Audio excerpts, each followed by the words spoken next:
Alex Markov. I've had the pleasure of knowing Alex for a while. His managed service provider company is in New York in the Northeast. I'm from New Haven area, so we've talked over the many years. Really smart guy, really focused, really structured man. And I didn't realize he had such an attraction and affinity for actual, design, physical design and houses and offices and everything. And that translates very well to what he does. So his company had it, wanted to streamline doing quarterly business reviews with clients. So they made a internal spreadsheet, eventually had some macros, and then he was part of the peer group, which was HTG, which eventually became Evolve, which I was a part of as well. And, they tested it and it eventually came out to a platform, which he has now called Strategy Overview, where it's a great platform for managed service providers to help with quarterly business reviews and strategy. He is in the ConnectWise PitchIT program. It's an incubator that ConnectWise have about 25 vendors. Really cool program. And I was really excited to talk to Alex's insights on how he delivers service and how important it is not only to his clients, but to the overall, world economy. It's great insight from Alex. Really, really, I love the way he thinks. His take on discipline was right along everything that he does. It's just a great conversation with Alex. Thanks for listening. Hi, I'm Joey Pinz. People ask me, how did I lose 130 pounds? The quick answer is always discipline. I started my business, wasn't paying attention to my health, was eating too much, drinking too much sweets. My daughter was born. Next thing I know, I'm pre-diabetic, I have hypertension. I knew something had to change. Discipline. I, like many of you, have faced many challenges in your career, in your family, in your life, in your faith. How did you attack them? How did you approach them? How did you solve them, hopefully? It all had to have some degree of discipline. I'm also asked, how did you found and start a tech business that lasted over 25 years? Discipline. I was committed to it, enjoyed technology, didn't enjoy some aspects of it, but knew it was necessary. Discipline. Our podcast mission, how do we use discipline to better ourselves and society? Join me, please, as I talk to interesting people and discuss how they use discipline in their family and their passion and their careers and how it helped them.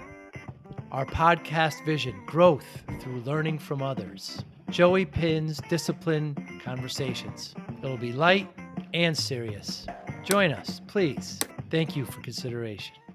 So I will be having conversations with a lot of the coaches and the finalists from 2023 and, just kind of talking about them a little bit and their solution in some future podcasts. We want to make kind of an introduction to that as well. Yes, absolutely. So yeah, like I said, as the years progress, more people are getting involved. And then back to these vendors looking for a way to create a name for themselves with consistency. They need people like you, which is why I'm so thrilled that you're willing to work with me and work with us on this. So you're going to be you've graciously accepted to host these, and I appreciate that. Where you'll interview all our contestants. You're also going to interview last year's head coaches, last year's judges, last year's finalists. So you're doing all that. And I think it's important, for if you're a vendor and you're watching these, take note of this and how you get more involved. Watch the program. Watch what these men and women are all doing with us, because they're doing a lot. That's how you grow your business. If you're an MSP, watch these things. Get to know who people are and then inquire, because you're all looking to have stack alignment and you're all looking for credible and reputable businesses. We're vetting them out for you. We're putting them on display for you. Watch them, ask questions, find out, do your due diligence.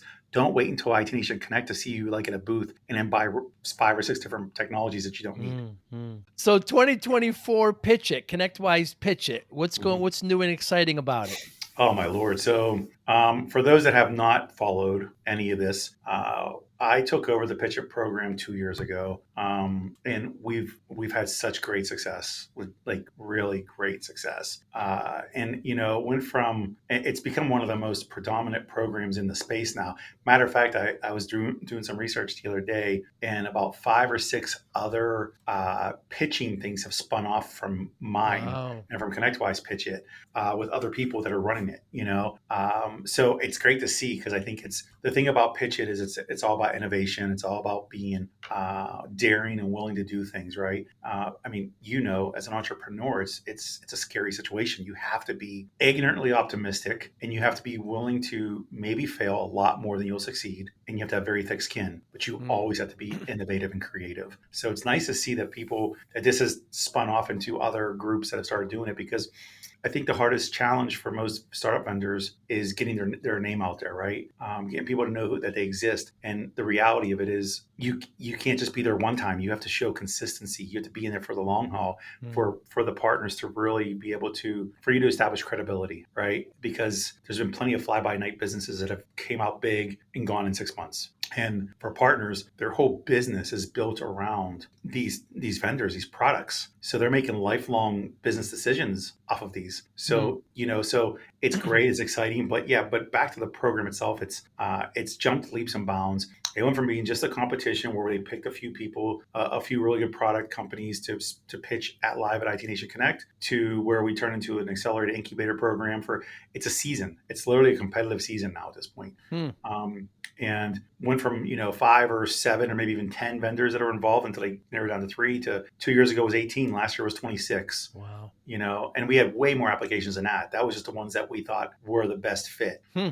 So yeah, we're getting ready to put out the press release in a couple of days, because then the application process will start February 1st. So I recommend anybody from around the entire globe to apply. We've had over just last year alone 6 different countries represented, between the U.S., Canada, to Israel, to Australia, to New Zealand, to the U.K. They all involved in this competition. Goodness, very excited to talk to you, Alex Markov. Thanks so much for your time. Tell me about your interest, your fascination in physical design. um, so I've always really enjoyed kind of design stuff. So early on in my career, I did websites, I did branding and stuff like that, and I don't know, it just carried over. So when we started building offices for our MSP, I would take a lot of time to like really plan out the flow of the office and the color scheme. I didn't want boring Wow. spaces, right? So, and then that carried over into kind of designing my house and different rooms. And my wife is also has the same type of Hmm. kind of interests. So it's almost like a little hobby of ours. So I like aesthetics. I like clean design.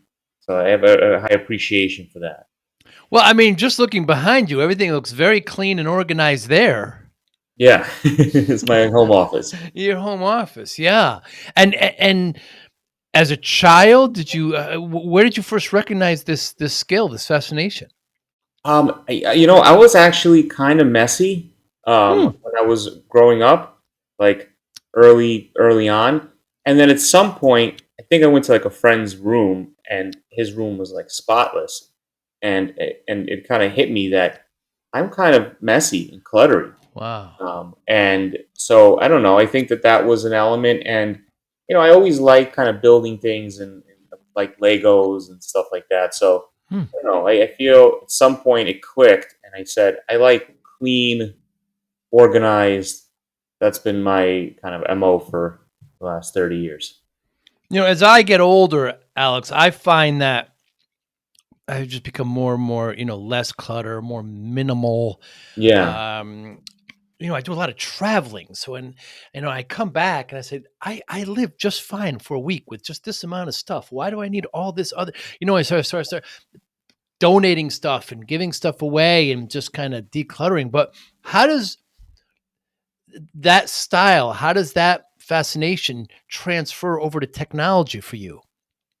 Well, I think it's like when we put together racks in our MSP and Mm. networks, I did a lot of the early networks, right? Because I was an engineer, and I put together a beautiful rack. Huh. Cabling, the cable management. We put our logo on it. We put the color cables that we use. We color code all the different cables for like a firewall for the switches, if they're VoIP, if they're data, like if they're dedicated now with VLANs and stuff. We don't do that. Right. But, so I really made it into an art form, Hmm. and I would lay it out in Visio ahead of time. So when you walk in, it's actually much faster. And then in our MSP, when we were doing MSP work, when we switched to unlimited support, you want to have a really clean environment, right? Because then you can support it much easier.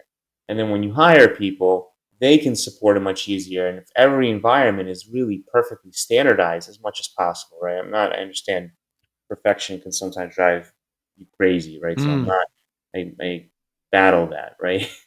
But as perfect and as clean as possible, it's easier to support. It's easier to hire people to work on that tech, and then you can sell it and you kind of take pride in it, right? So I think that was one key to our success in the MSP world. That when we would do clean racks, a client would walk in after a project and they have this like squirrels nest of a rack, and they come in after on a Monday and they come in and it's like this beautiful product, right? So that really transferred, and then definitely translated. Then when we built the app, um, like I'm very meticulous about design, about like the arrangement of all the UI components, Hmm. like, down to the pixel. Like this doesn't look right, and I'll zoom in and I'll try to align the lines. And so definitely like one of our I guess claims to fame on the strategy overview app side is it's a very clean design, and it's there a lot of thought goes into it. And Not perfect yet though, but yeah. yeah, is perfection achievable?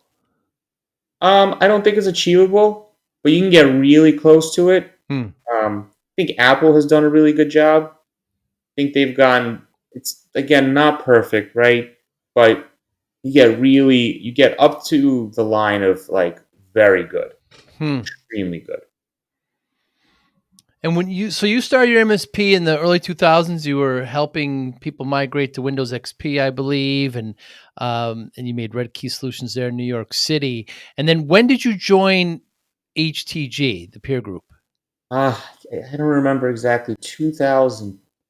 2011 or something. We crossed over. I was I used to go to IT Nations when I was in my 20s, and I first remember like my first IT Nation. All the HGG guys were walking around in the green shirts and in the basement. I think it was a Hyatt, right? That's And right. we would go in and out of the breakout rooms, and then half the time was breakouts, and I would see these like well put together like tech guys that would come out in their green shirts, and I was a kid at that time, and it really inspired me. So I saw you over there, and Yeah. the guy from Clever Ducks, and Huh. Kevin Blake, and all those guys. So like, um, uh, I started going to IT Nations, and that's kind of been a big start for me. So you got ConnectWise first. I Saw, got ConnectWise first, yeah. started going to IT Nations, then joined HCG. I don't remember the year, and then we were an HCG member for many years. And I think we our MSP backed out during the pandemic, Ah, so it went virtual, and I couldn't go anymore. My dad got sick, right. so I wound up. I didn't want to like be out there in the conference circuit for a couple of years, and my wife was pregnant with my son during the pandemic, so she Whew. had my son in June, like right when the pandemic was crazy. Wow. So we also, because of that, kind of isolated a little bit more, um, and then so we wound up backing out of HCG. But I've been shifting my focus to strategy overview over the last couple bunch of years, and our MSP is also part of Vistage. So our another co-founder, he does the Vistage circuit in the local area. So we stayed kind of Vistage, and eventually I'm going to come back as a sponsor in HCG. Well, So as through well. it, I mean, when we joined HTG, Alex, I mean, talking to other people that had the same problems as me, and I felt like I was all alone. I mean, it was just a game changer. I Oh highly yeah. recommend peer groups, no matter any kind. Just get together with like your tribe. Yep, for sure. I mean, the service leadership groups are great. Tribe, the True Methods groups are great. ConnectWise Evolved is magic. I mean, that I feel like had probably one of the biggest impacts on my career, and probably my family, right? Because it really turned me into a business professional. The years and years of training and content, and then I went through the whole Sleek program with Paul Dipple. Yeah. Grinded that OML for many years, went up OML levels. So it definitely turned me from a hobby tech guy into a real focused business person. Yeah, you mentioned that you're a Paul Dipple disciple. I mean, I remember one of the first things that made us move over to that when we found out, we were only getting 5 or 6% margin on a lot of our products. And then when I saw the best in class or just average MSP, best in class was like 30, 35, but average was 20. And so, and then I couldn't believe it. I went back to my team and said, let's just try it. Let's go to 20. And we had like one little minor pushback.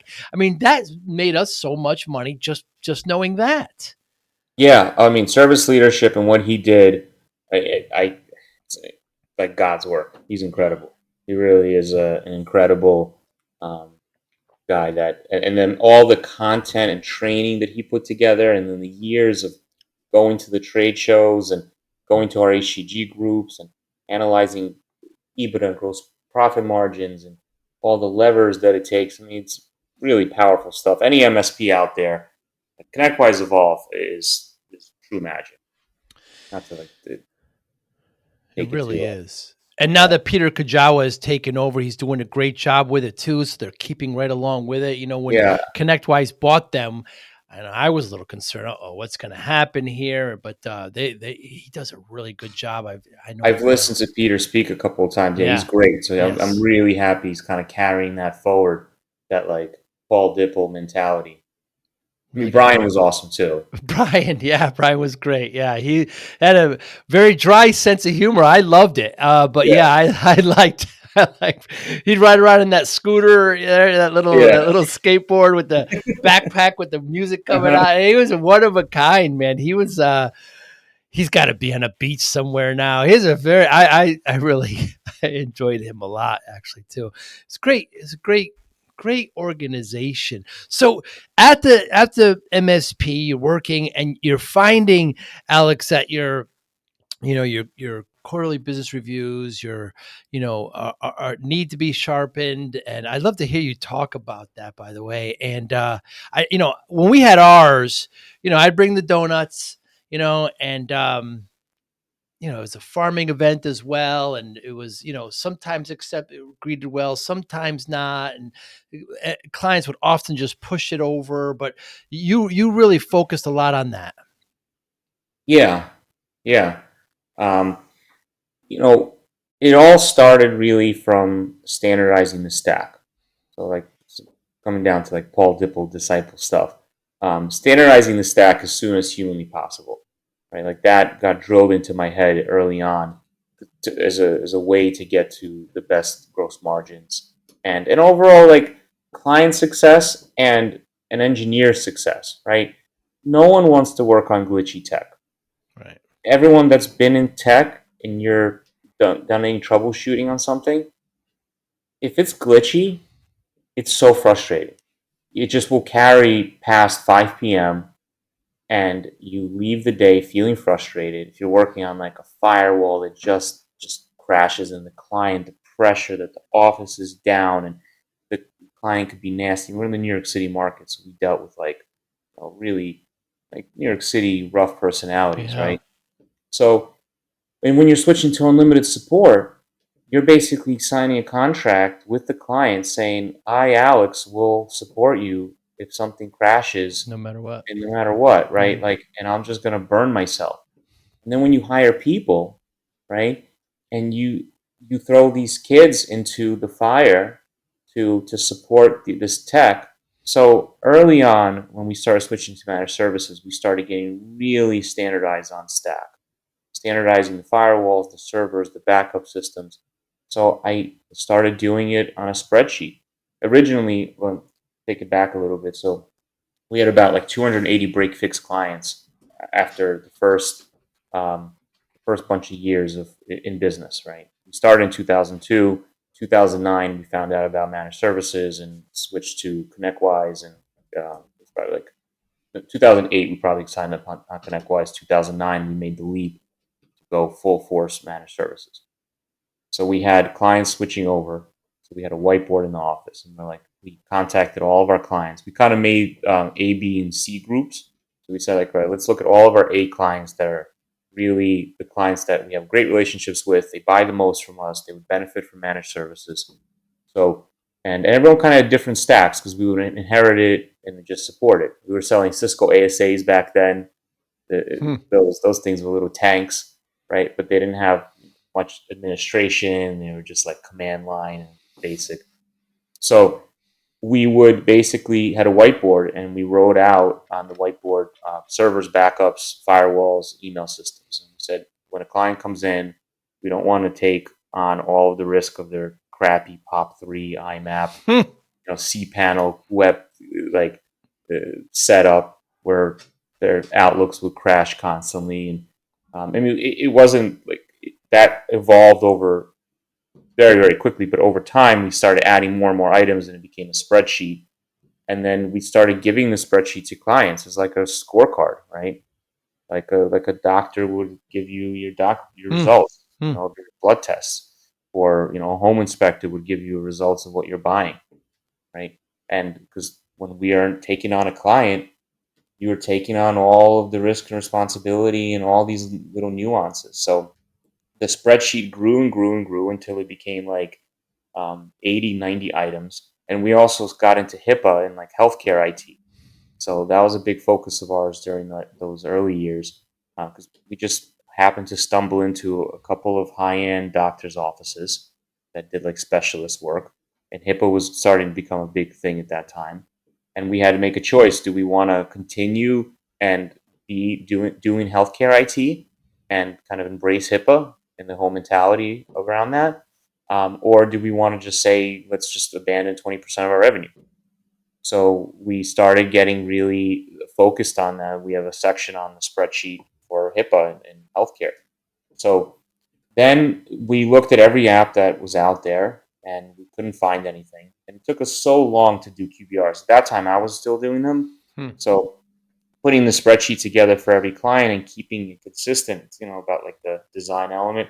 I want the right fonts. I don't want everything in different fonts and different colors, and sort order of the products, right? The language that we use. Then we started bringing on other VCIOs that started managing things. And when you have 10 different people doing different things, right, you need standardization. Otherwise, it becomes really messy.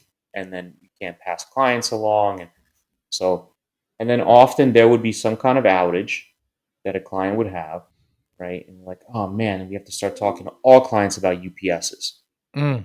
This 8-year-old UPS just took down their brand new $30,000 network. Wow. And we had to send somebody fighting New York City traffic to go swap out a UPS, on like a Monday morning. Like, now we have to talk to all clients about UPSs. Let's add that to the list.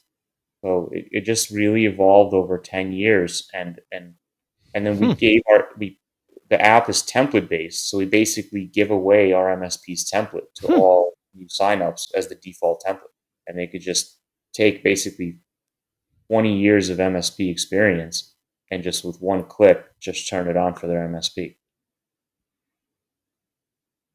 Wow. And so at what point did you think, here's the process, here's the spreadsheet that we keep on baking and baking and baking and add things in. At what point did you say, let's let others benefit from this? So when we launched, I couldn't find any app to standardize it. I was initially going to do like Excel macros, right? That was my first idea. I wanted to come up with some kind of way. So I sat around and I tried to do like, we tried to replicate it in Brightgauge. We couldn't. I tried to do like standard drop downs in Excel, because we were basically saying the same things over and over again. The client server needs to be retired and upgraded. We say server needs to be upgraded, right? End of life, upgraded. And then, so basically saying the same things over and over again. And we built an app internally. So my brother, he comes from big Fortune 500 software development, like big financial services like platforms. And I showed him. We always talked about like what can we do to build, as an app together, right? My brother was working big corporate.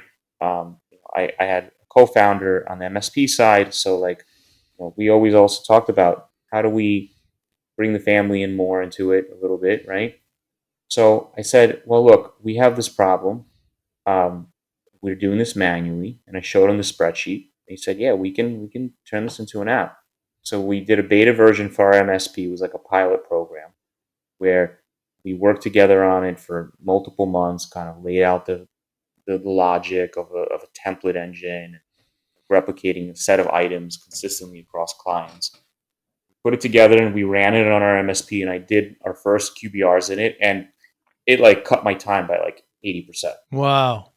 And at that time we were kind of adding clients pretty rapidly. So we like adding a client into it, you just add them in and just grade like 650 items with just one click. Like you just go click, click, click, click, click, grade them, and then you can deliver the report to the client. And it helps manage the risk and kind of set the expectations of what you want to upgrade day one. So, and then we brought it to our HTG group. So a bunch of members got on board. They're still users today. And then at that time, I think I was already kind of earlier on in the VCIO game, because I went through, again, HTG, Paul Dipple stuff, True Methods, right? I was really consuming a lot of the IT Nation data. And there was a call for a speakership in IT Nation. So I said, it's one thing I do well, because we had magical effects on companies, and still do. Our MSP makes companies flourish. When a company comes in, there's been so many success stories that we took a company from startup to like $500 million acquisitions and beyond. And some of them are still clients. Some get acquired and then, get acquired by big internal IT and stuff like that. But we had major success. So there was a call for speakers at IT Nation. I said, I do this well.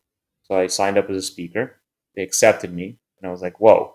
So I went from going to IT Nations, walking around in the basement, looking at people in HTG shirts, to then speaking at IT Nation, which was pretty cool. Because we had I filled a room that Paul Dipple was earlier in the day, which was great.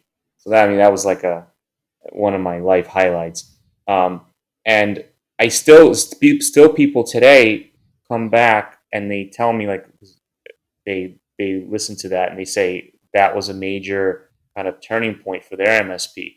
Because that first day, I think I had the first show. I think I had 2 slots, because they used to do that. They used to have multiple slots. And people still come back today and they say, I had a major, profound impact on their MSP about how I talk about standardization and stuff like that. So that was really awesome. I really, really enjoyed that. And yeah.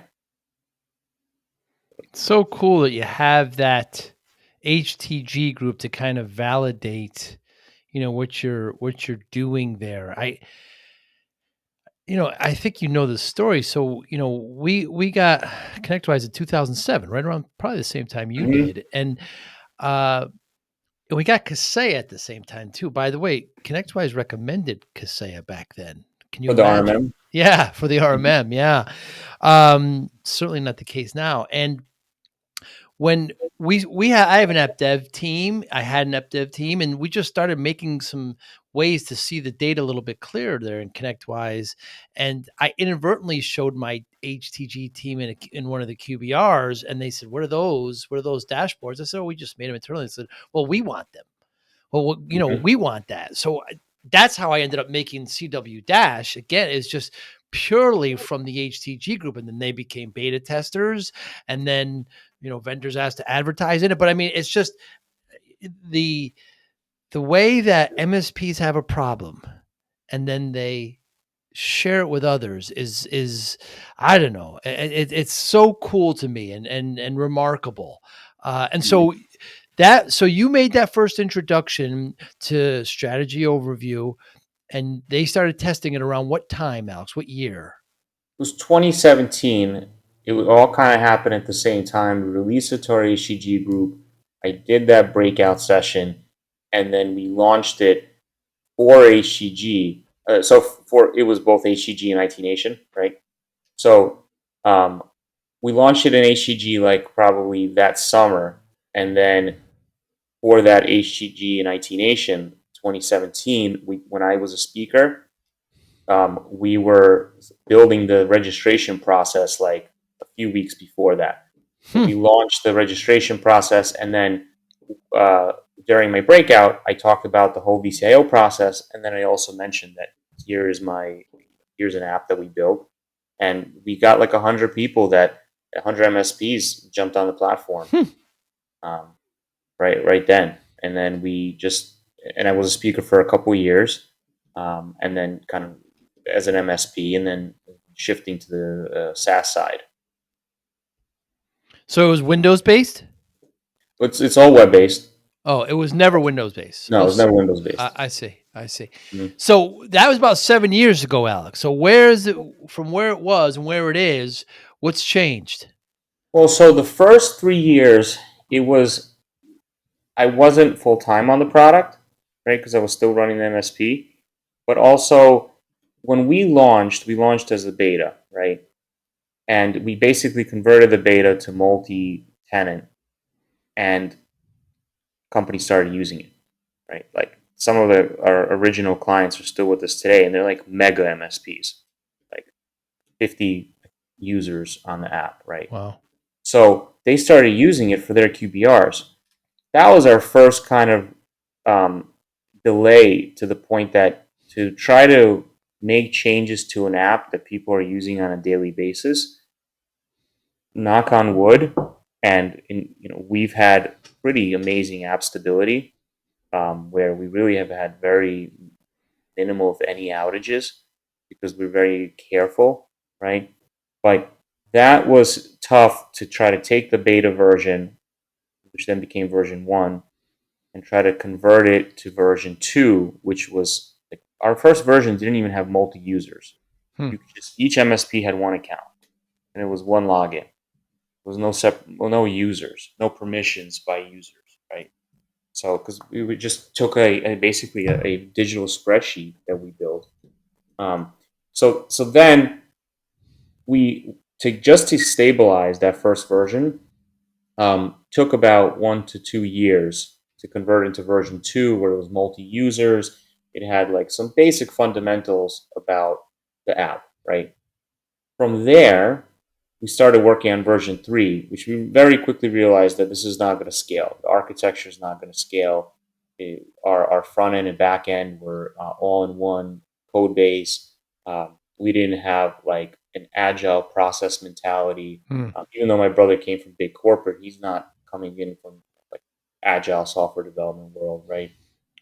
Then we started working on version 3, and we launched version 3 about 3 years ago. Now we're in version 7. But launching version 3, we had to build a full team for it, right? So that whole process took a while. I mean, we were really early on. And then we didn't have integrations because the app was kind of standalone, just basically do an assessment, add your company, do an assessment on the staff. So we didn't have any integrations. So about 2 years ago, we started launching our ConnectWise integration. Now we have Autotask, Kaseya BMS, Synchro, Halo, Office 365, IT Glue. So we started launching our integrations. So that's where we're at. Basically, the last 2 years, we've had mega progress after kind of re-architecting the whole app, rebuilding the platform. And while we had users using it daily. So that was the biggest challenge, is trying to, each release that we did, we had to make sure that it was backwards compatible. And I get now why ConnectWise struggled for those early years when they were trying to convert to like the web-based platform. That, when you have users using it and you started the app in one way, try to move them, you can't just break it and restart it. I get why like the Synchro and Halo type PSAs are a little bit more nimble because their code base is new. So we've learned a lot of lessons like that. But yeah, the last couple of years we've had major traction on the development side. We added a client portal component where like clients can log in and it's fully white labeled and they see the product. And added warranty updating because we have a lot of clients that need warranty updating and do HP, HPE, Dell, Lenovo, Acer, Asus. So, and then the Office 365 reporting, and we're just getting started. Like this is, in general, this is still a newer app, but for what it does, it's there are definitely some apps that have some more features, but from like the what we do component, it's I think the best on the market. It's clean, beautiful, fast, very agile, very flexible, very adjustable to each type of client. So you can run like basic clients in it and large mega clients that have multiple locations and multi-year visions and budgets and stuff like that. Alex, the skills required to run an MSP are very different than the skills to run a SaaS company with software developers and sales. And I mean, what was that transition like? Hard. Some things translate. Financial management, right? Building a team definitely translates. Kind of leadership, things like that. That for sure translates.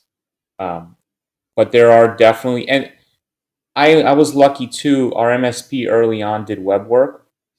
I see. So I had some knowledge about the concept of building websites, and we did some somewhat complicated websites and branding and UI and stuff like that. But I was coming from the old school CSS days.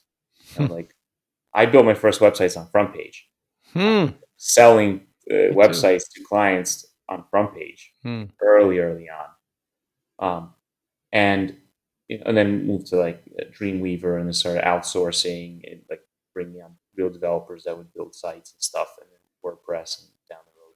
But so I had some of those skills. My brother definitely he's the CTO. So from an architecture perspective, he's a mega Azure architect, right? So he brought that software maturity. Without him, we wouldn't be able to build what we built in like a professional enterprise type grade. I mean, it's basically like an enterprise grade app at this point. He brought that. I brought sales and the vision for how to run stack standardization, and run a business, right? Because that also is an entire separate skill tree, like running a business, setting goals. I read early on Rockefeller Habits, E-Myth. Those are two kind of foundational books in my business journey. And that whole goal setting process and everything, that I brought to. So we went from Rockefeller Habits, E-Myth to EOS. So our MSP runs on EOS for the last like 8 years. And then Strategy Overview runs on EOS as well. And we actually moved our EOS template into Strategy Overview. So we run that fully in Strategy Overview as a separate template, which I haven't released to the public yet. It's not fully ready. I know other members, our other Strategy Overview subscribers are doing that as well, but we haven't released our template yet. But it's really cool. It's when you sit around for a full day quarterly and you're just working in the app and setting goals and basically doing like a 7-year vision. It's pretty cool. So it's fascinating to me that transition that you're able to do. So the MSP is still running and it's thriving, but you're just not leading it anymore. You're correct. Yeah, you're all on this. Mm-hmm. And how do you We have like it? three other partners in the MSP. Ah, And we have I was listening to Brad Shaw like for years about, muscle and feel and yeah, building teams and all that yeah. stuff. So we built an amazing That's team. the I mean, best. those guys, I have the utmost respect for them. They are rock stars. Hmm. Um, and so the team leaders that run the MSP and all the team and all the different teams there, and then the engineers there are amazing. Um, so those guys are in the New York City market. Those guys are top notch. Hmm. Top. So, Alex, you're part of the ConnectWise PitchIT group this year, a Mhm. cohort of about 25 vendors, and it's an incubator program. How do you like it? What's your goals from it? Um, it's amazing. I think it's like mini HTG for software companies. There's a lot of like Yeah. content and learning. It's a great community. So getting to meet other SaaS founders, that's wonderful too. Um, our goal is to win. Good. We're gonna take the money and we're gonna build a lot of AI initiatives that are gonna help MSPs. I have a vision to streamline VCIO and QBR and cut like 80% of the prep time Wow. and be able to like onboard a client and deliver like a beautiful, clean, brandable QBR in minutes with a really tight strategy. Like I already have a proof of concept working Hmm. how it will work. And we built an AI bot called Aria. And Aria so we have a lot of kind of initiatives that are going to work on that. We're going to integrate with Roost. We're going to create like a really magical experience for clients and MSPs. So that's what our goal is. Yeah. How is AI going to help this platform strategy overview and ultimately help the MSPs? So without giving away too much, but essentially we have a model where an MSP will kind of define their standards and define their vision for how they want to run clients. Hmm. And then based on what clients' data we pull in from IT Glue or Hoodoo, what we pull in from Configs and ConnectWise, what we pull in from Office 365 and all their Azure resources, it's going to cascade down into the report. And based on the standards that the MSP set, our AI agent grades the report, sets a status, sets the recommended solution. So, like, you can train an AI agent in that, right? In saying, okay, well, if clients don't have enterprise apps or server apps, they really ideally should not have servers anymore. Hmm. Let's move into Cloud Print, Azure AD, and get them into SharePoint and give them a real clean experience, right? But just give them, encryption and Azure AD login. And Very so, cool. like, you can do that. And in an MSP, they're just telling that same message over and over again to all their clients.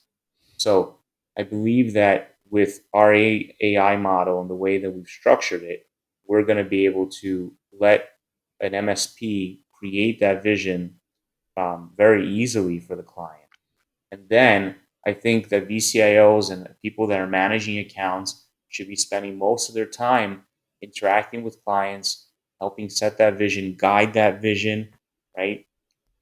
Helping kind of quarterback it with all of the different sub teams in the MSP from pro services, centralized services, managed services, right? Quarterbacking the vendors. I think that VCIOs and account managers should be doing a lot more IT leadership and less like preparation and manual work, replying on how many licenses do we have? Oh, here are the licenses. Who do we want to turn off? What do we want to, how do we optimize the billing? Like answering billing questions and like some of the silly things that VCIOs get dragged into. I want to cut all of that. I want to free VCIOs and account managers to just focus on IT leadership. I think that is the biggest impact. Every company is on a digital transformation journey, right? And MSPs are the most well positioned to help lead that journey Hmm. because MSPs have gone through that journey. I think MSPs are some of the most efficient, well organized companies classes in the world. We're techs, right? When stuff started coming out, documentation platforms started coming out, we jumped on that early on. How many companies today have knowledge bases? How many companies today have streamlined their sales and their marketing, their proposals? Like big corporations, yeah, but how many smaller companies have done all these elements? The amount, like, we are still, from a company evolution, digital transformation perspective, still in infancy on a Hmm. global basis. Now we have MSPs signing up in the Caribbean, in Africa, in Middle East. We haven't fully made it international, but we have MSPs signing up across the world.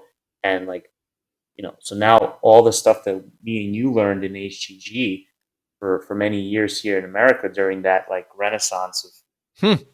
evolution of tech is now being learned by all these other communities across the world, which is pretty amazing. It's wonderful, isn't it? Yeah. Yeah. Yeah, because the MSPs are helping the small to medium-sized businesses grow, which are the backbone of the world economy. Yeah, it's absolutely. The roads are built by these businesses. Yes. Healthcare is delivered by these businesses.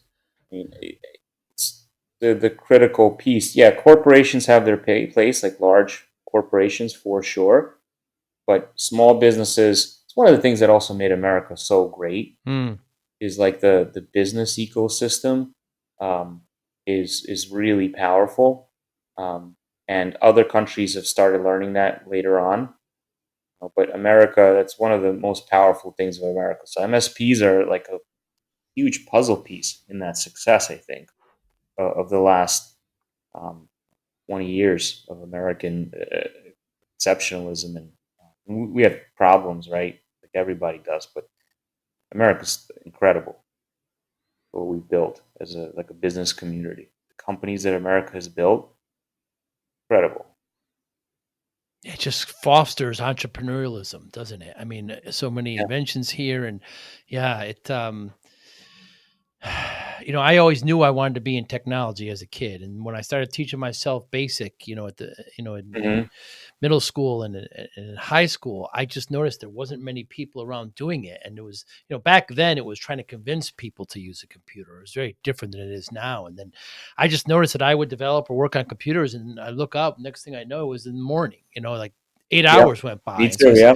yeah, so I mean, so this has got to be my future. I love doing it. I just love it. And the best thing about technology is that it changes, daily. And the worst thing about technology is that it changes daily, so you gotta love it.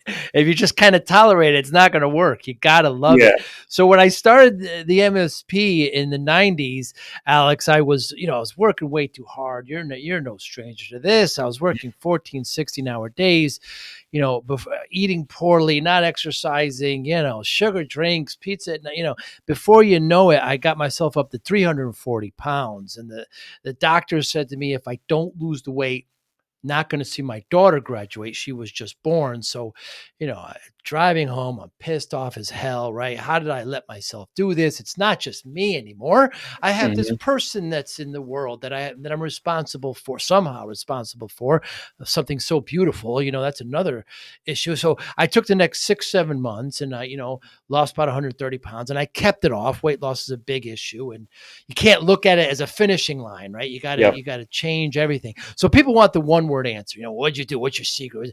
There's no secret, Alex. I just worked hard and I disciplined. That's how I got willpower and routine and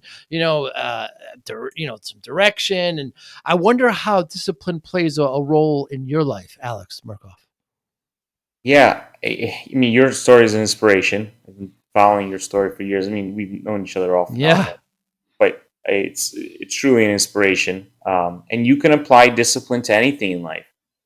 It is sad that when we were growing up, nutrition was like Nothing. no one knew about it. Yeah. Nowadays, what people know, yeah, growing up, sugary drinks and Oh, fast yeah. food and like that was just Common. part of life, Yes. But then now, so it's a lot. It's great. There's a lot of awareness coming out about that. But about experience and discipline, starting the company there's a lot of work. And when you have a client that you need to deliver something, you got to deliver it and you have to work at it, right? So getting up every morning, being there for your team, kind of leading that charge, that is, I think, the biggest thing for discipline that I've seen. Setting goals and kind of trying to grind towards those goals. The goal setting process in and of itself is a evolution and an art form, Hmm. right?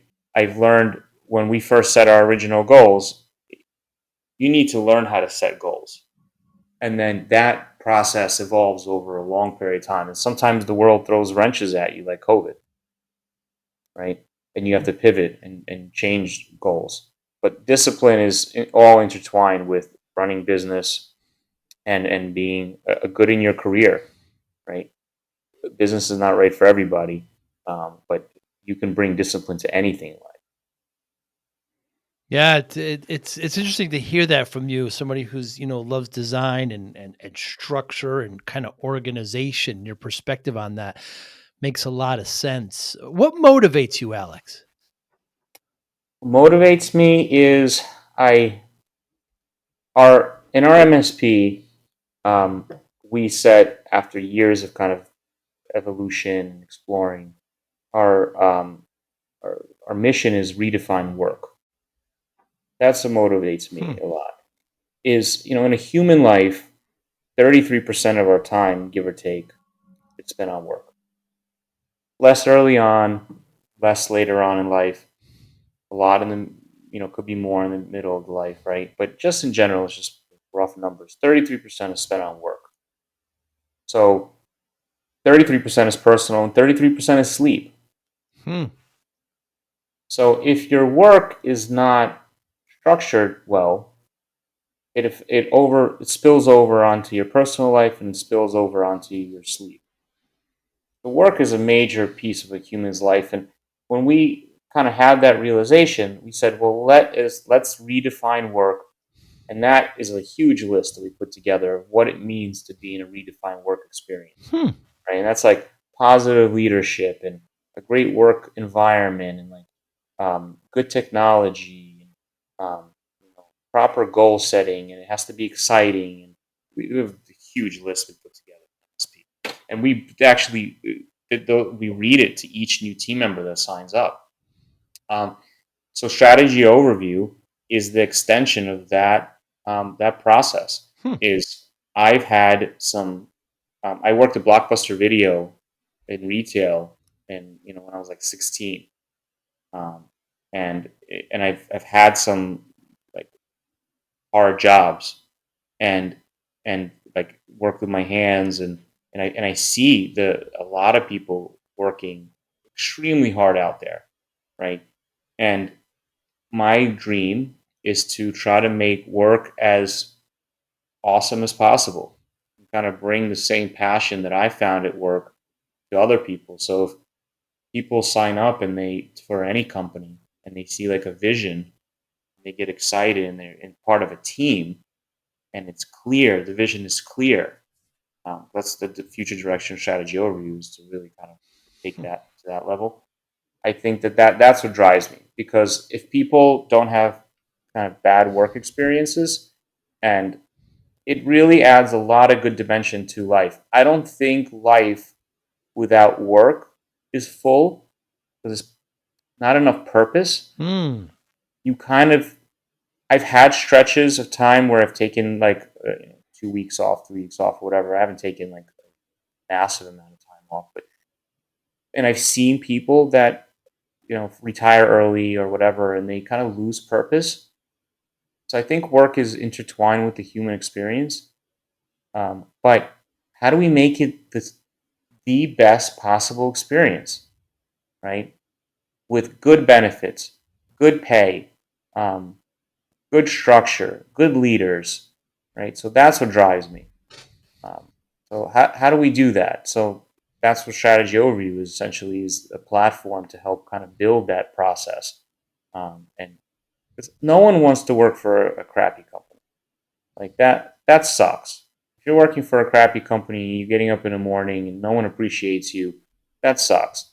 But if you're coming to work with your team and your friends, and you're actually making an impact on your local community, I mean, that's magic right there, right? Yeah, if you work hard, whatever, but when you leave for the day after you build the network, and let's say you get out at 8 o'clock and you hit issues or whatever, but you build a beautiful network. And the same thing goes for any company.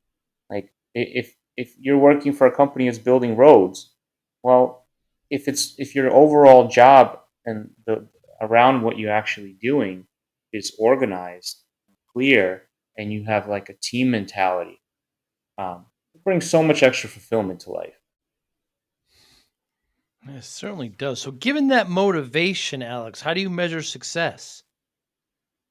I measure success that I want everyone around me, and this is our clients, our our team members, our vendor partners, anyone that we interact with, to to thrive.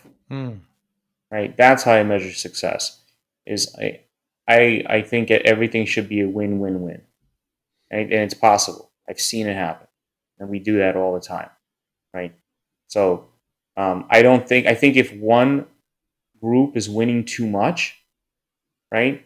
Like if you're not providing the right value, or if somebody at the top is over profiting or something like that, I think it creates some imbalance.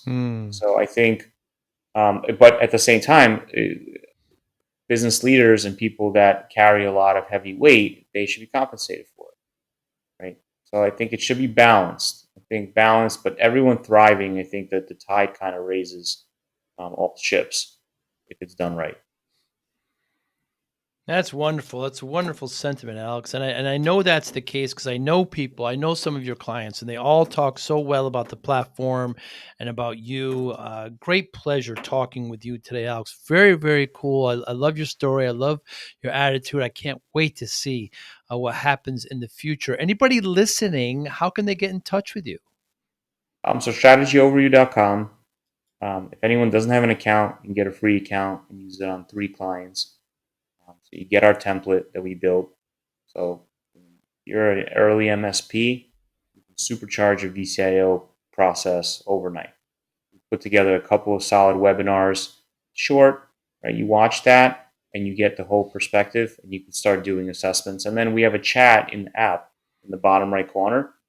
So people are chatting with me and the team like all the time. They're asking just general MSP questions, stack questions, and then so definitely just getting an account and using the chat, connecting. That's the best way. And then I'm going to be at DattoCon in Miami and at IT Nation, so we'll have a booth in both of those shows. And come say hi, take a look at the platform. I have like our big screen monitor with touch screen, and I do a live demo for people. So take a look, but get the free platform, and it's month to month. So I made it really MSP friendly. The next tier up is $45 for 5 clients, because we want even starting MSPs to be able to afford it. So it's fully featured for 5 clients with 0 contracts. I mean that's like we try to make everything like what we would do for ourselves. What I like as an MSP. That's our whole mentality. You gotta like treat other people like you want to be treated, type of thing, right? So that's my whole mentality, is try to make it really easy for MSPs. So yeah, strategyoverview.com, get a free account, reach out, say hi. If you have feature requests, comments, thoughts, reach out. Very cool, Alex. I will see you at both of those events. Thanks so much for your time, and I look forward to seeing you in the future, brother. Thanks so much, man. Good to Bye see now. you. All right, take care. Thank you for listening and or viewing Joey Pinz Discipline Conversations. Please share this episode with 1 or 2 of your friends who you think may benefit from the episode. Our website, www.joeypins.com. There you'll find lots of resources, and you could join our mailing list. Please follow us on all our social media, Instagram, Twitter, and Facebook. Podcast information, the video version of our podcast is on YouTube. Please subscribe. Audio is on all major podcasting platforms. Please follow them. And if you like it, please consider giving 5-star rating. Would really appreciate that. Thank you again for listening or watching Joey Pinz Discipline Conversation.